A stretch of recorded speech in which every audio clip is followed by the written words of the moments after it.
और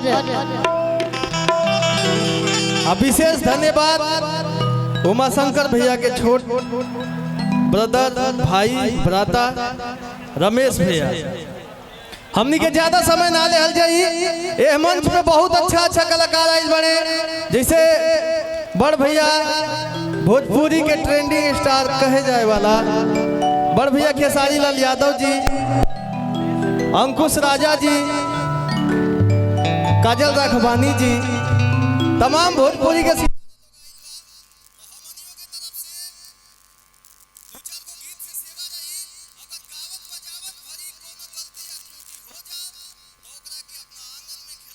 छोट बच्चा समझ के माफ करब सब। और आप लोग एक कुर्सी लगा के ऊपर चढ़ल बानी का? कुछ लोग बड़े बड़े दिखता कि साइजवा बड़े बड़े बा। हाँ तो बढ़िया से आप लोग खड़े होइए और ये प्यार खातिर आजीवन हमने के कोशिश कर जाए कि एक से एक बढ़ के गीत लेके आई जाए। एकरा खातिर हमनी के ऋणी रहल जाई। कहते हैं कि जब वो देगा तो सिक्का उछाल कर देगा, देने वाला देगा तो कुछ कमाल कर देगा। आज के इस महफिल में जरा दिल से कुछ मांग लो है मेरे दोस्त, ये विजय चौहान अपना कलेजा निकाल कर देगा। कहे के बाद शिल्पी हमनी के कोनो भी मंच पे जाई ले जा तो भजने से शुरुआत करी ले जा।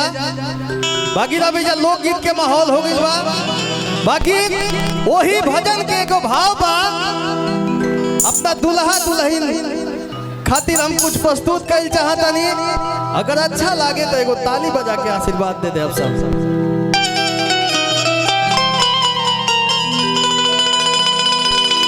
और ऐसे पहले हम भैया हाँ एगो और कम कर दे, डी शार्प कर दे।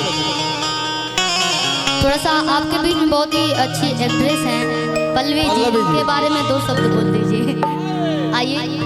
और सुध बेसुध सीता लुभा गई है रघुबर छवि देखी। शिल्पी ई गीत दुल्हा दुल्हन खातिर हमरा तरफ से समर्पित बा। और सुध बेसुध सीता लुभा गई है रघुबर छवि कि सुध बेसुध सीता लुभा गई है रघुबर छवि।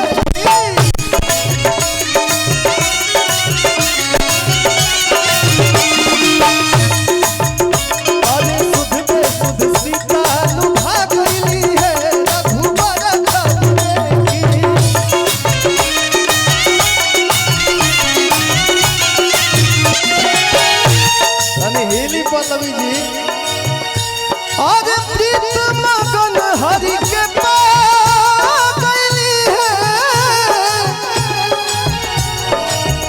रघुबर छवि देखी। और प्रीत मगन हरि के पागली है रघुबर छवि देखी। सुध बेसुध सीता लुभा गई है रघुबर छवि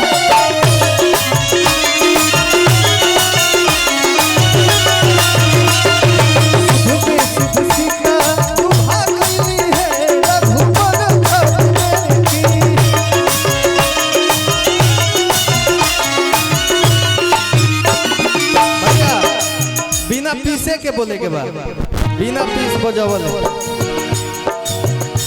अरे अखिया के रहिया से दिल में बसाई,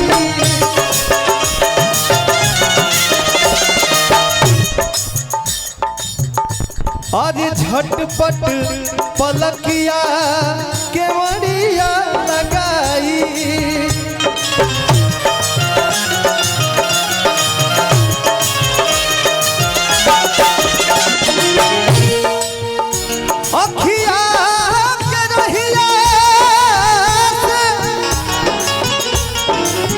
दिल में बसाई